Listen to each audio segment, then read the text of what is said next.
A maioria das pessoas tem como um dos maiores sonhos de sua vida ter o seu próprio canto para morar, para assim poder fazer o que bem entender em sua própria casa. Esse era o caso de Célia. Durante toda a sua vida foi isso que Célia mais quis, porém hoje, não mais. Mas por que teria Célia mudado assim de ideia? Isso é o que eu irei lhes contar através deste relato que ela mesma nos enviou. Eu sou René Kalberg. Bem-vindos ao Paralelo Maldito.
Diz Célia em seu relato: venho de uma família muito grande de 8 irmãos.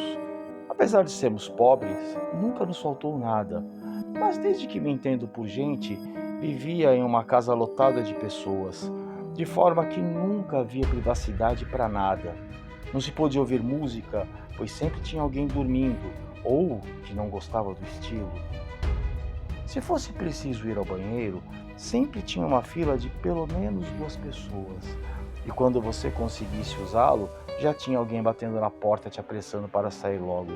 Vira e mexe, alguma roupa ou objeto meu sumia e sempre aparecia com algum dos meus irmãos ou alguma das minhas irmãs. Isso sempre me irritava demais. Ninguém tinha pelo menos a decência de me pedir alguma coisa. Por isso resolvi estudar para poder passar em algum concurso público ou pelo menos fazer um curso técnico que pagasse bem para que eu pudesse sair de lá o mais rápido possível. E foi exatamente isso que eu fiz. De tanto estudar, acabei passando em um ótimo concurso federal e comecei a ganhar um bom dinheiro. Mais que rápido, comecei a procurar um lugar para morar que fosse apenas meu. Resolvi ir para bem longe e acabei indo parar em um bairro histórico da cidade de São Paulo chamado Ipiranga. Neste bairro existem muitas casas antigas, casas centenárias, da época do Império ou até antes. Aluguei uma casa realmente antiga. Soube do proprietário que ela tinha sido construída por volta do ano de 1811 e estava na família dele desde essa época. Era um sobrado realmente muito bonito, com charme antigo, assoalhos de madeira e as escadas também em madeira, porém de uma madeira toda entalhada. Janelas grandes nos quartos, realmente muito acolhedora a minha nova casa.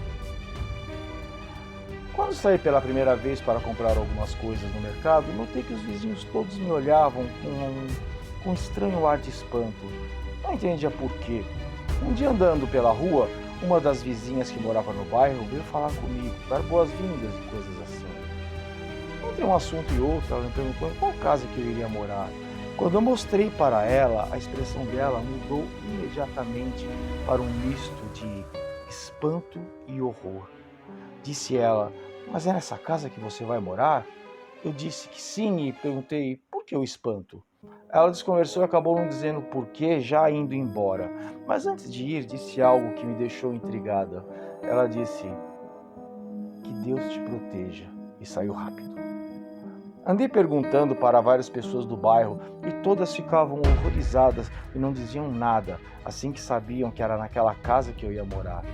Ninguém dizia nada até que resolvi perguntar para o vizinho exatamente ao lado da minha casa.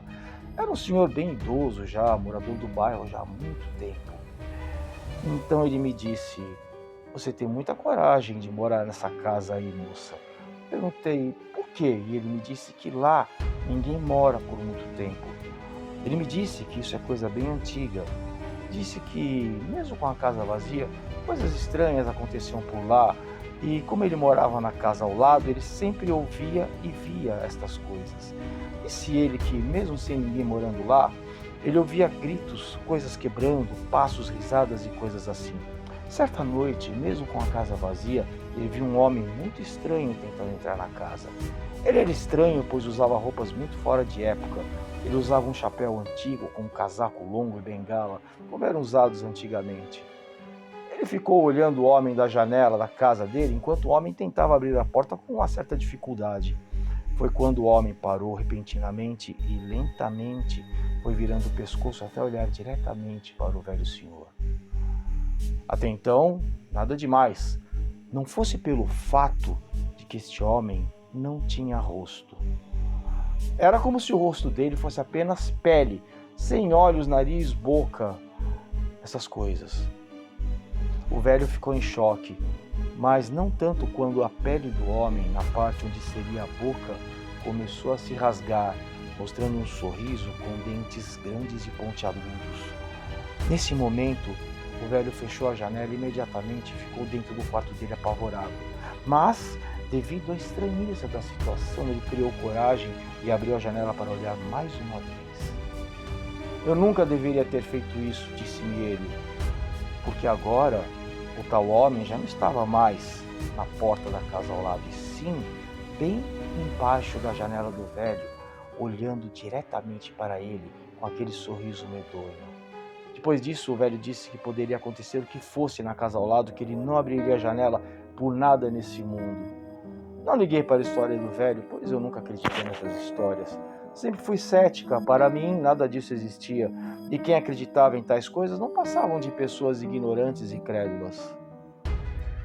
Agradeci ao velho pelas informações, me segurando para não rir, e voltei para minha nova casa. Logo a noite chegou e resolvi ir dormir. Como a casa era um sobrado, o meu quarto ficava bem no final das escadas que vinham da sala. Nunca acreditei nessas crendices, mas teve uma hora da noite em que eu fiquei um pouco apreensiva, pois mesmo com os olhos fechados, tive a nítida sensação de que tinha alguém respirando forte ao meu lado da cama. Rapidamente abri os olhos, mas não tinha ninguém. Então acabei achando que fosse apenas minha imaginação e voltei a dormir. Assim que amanheceu, saí para trabalhar e voltei para casa à noite. Fiz o jantar, assisti um pouco de TV e fui dormir novamente. Assim que peguei no sono, fui acordada por vozes estranhas conversando na sala, risadas de crianças e outras vozes também. Na mesma hora, achei que alguém tinha invadido a casa. Por medo, não desci as escadas para olhar quem poderia estar lá e rapidamente tranquei a porta do quarto e chamei a polícia, que em poucos minutos chegou. Entraram na casa, mas nada encontraram. Depois disso, um pouco perturbada pelos acontecimentos, voltei a dormir. Passaram-se algumas noites e durante estas noites eu sempre ouvia essas vozes e ruídos estranhos pela casa, mas o mais assustador deles era um estranho lamento de uma voz feminina bem baixinha, que era quase inaudível, que ficava perguntando por quê, por quê, por quê. Até que em uma noite algo aconteceu. Acordei no meio da noite e qual não foi o meu susto ao ver na porta do meu quarto um menino parado lá me olhando fixamente. Ele tinha um sorriso sinistro, malévolo, algo realmente assustador. Ele ficou me olhando por alguns instantes com aquele sorriso que transmitia a mais pura maldade, e foi quando de repente ele começou a correr em minha direção. O susto e o terror foram tão grandes que fiquei paralisada de tanto medo, mas assim que ele chegou ao pé da cama, ele simplesmente sumiu. Desapareceu do nada. Sem me levantar, olhei para todo o canto do quarto e nada do menino. Mas foi com imenso pavor que percebi que havia algo debaixo das cobertas junto comigo, que veio subindo, subindo e subindo até chegar perto do meu rosto. Foi então que, com imenso pavor, vi o rosto do menino. Sim, ele estava debaixo das cobertas comigo e em cima de mim, mas o pior era que o rosto dele havia mudado. Não era mais o mesmo. Estava com olhos imensos, muito grandes, olhos imensos e vermelhos. De sua boca escancarada saiu uma língua enorme e gosmenta, que se esfregava por todo o meu rosto. Da boca horrível dele escorria uma baba que caía em cima de mim. Suas mãos eram geladas com dedos longos e eles tinham veitosas neles. Com muita força ele começou a me sufocar de forma implacável. Por mais que eu tentasse me desvencilhar desta criatura, era impossível, pois ele era forte demais. Foi quando no quarto, de repente apareceu um homem fantasmagórico que disse para o menino: "Pare! Esta mulher não é a sua mãe." Mas a criatura continuou me sufocando com grande força. Já estava perdendo os sentidos quando o homem fantasmagórico disse novamente: "Pare! Ela não é a sua mãe. Veja, ela não tem as cicatrizes." Foi quando a criatura imediatamente parou de me sufocar e com um olhar demoníaco e cheio de ódio, ele simplesmente desapareceu dos cobertores. Assim como o menino, o homem fantasmagórico também sumiu. Em total pânico, me levantei correndo em direção à porta do quarto, que dava para as escadas, que levavam para a sala, onde eu poderia sair pela porta da rua e correr o mais rápido possível para pedir ajuda. Não ficaria naquela casa por mais nem um minuto sequer, mas assim que cheguei na porta do quarto, pela segunda vez meu coração disparou, pois ouvi passos pesados e vagarosos subindo as escadas. Não podia ver quem estava subindo, pois a escada e a sala estavam totalmente escuras. Não me atrevi a descer as escadas para sair pela porta, porque para isso eu teria que passar por seja lá o que fosse que estivesse subindo as escadas. Apenas ouvi os passos pesados e vagarosos subindo a escada em direção ao meu quarto. Nisso, voltei correndo para dentro do quarto e fiquei encostada na parede, totalmente indefesa, pois não tinha mais para onde correr e a janela era muito alta para que eu pudesse pular. Enquanto isso, os passos iam ficando cada vez mais próximos, até que eu pude ver uma sombra que vinha do corredor se projetando na porta do meu quarto. Em um piscar de olhos, estava na porta do meu quarto uma mulher muito alta e de aparência demoníaca também. Ela tinha várias cicatrizes pelo rosto, que era deformado e tudo repuxado por estas mesmas cicatrizes. Olhos imensos e vermelhos, iguais aos do menino. Foi então que me dei conta de que aquela só poderia ser a mãe do menino. Não tive nem tempo de gritar, pois em menos de um segundo a mulher já estava frente a frente comigo. A mulher colocou as duas mãos no meu rosto e começou a gritar de uma forma incrivelmente alta. Ela gritava ao mesmo tempo que perguntava: "Por quê? Por quê? Por quê?" Não aguentando mais, de repente tudo ficou escuro e acabei acordando na manhã seguinte caída no chão. Depois disso, não consegui ficar mais nem um minuto naquela casa. Saí de lá correndo e fui para um hotel. Posteriormente, paguei a multa contratual, peguei minhas coisas ainda com muito medo de ter que entrar lá novamente. Saí o mais rápido que pude e voltei a morar na casa da minha mãe, com a minha família. Depois disso, tive muitos problemas, e o menos pior deles é que agora, de forma alguma, eu consigo dormir ou ficar sozinha por muito tempo. Também não consigo mais ficar no escuro de forma alguma sem ter um ataque de pânico, e isso dura até hoje.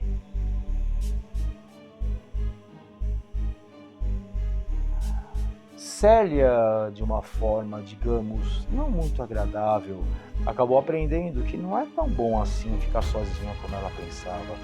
Aprendeu também que nem sempre estas lendas contadas por muitos são pura bobagem, como ela pensava antigamente, mas que na realidade, tanto elas quanto as pessoas que nelas acreditam merecem respeito, até porque agora a Célia também faz parte das pessoas que acreditam nelas.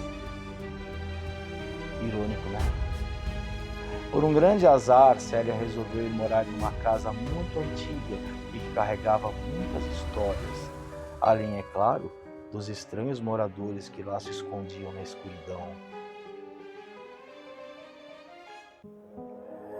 E por hoje ficamos por aqui. Nos vemos no próximo vídeo, ou quem sabe, no topo de uma escada qualquer, dentro de uma casa muito escura, apenas ouvindo os passos da coisa medonha e profana que está subindo as escadas, chegue até nós. Boa noite.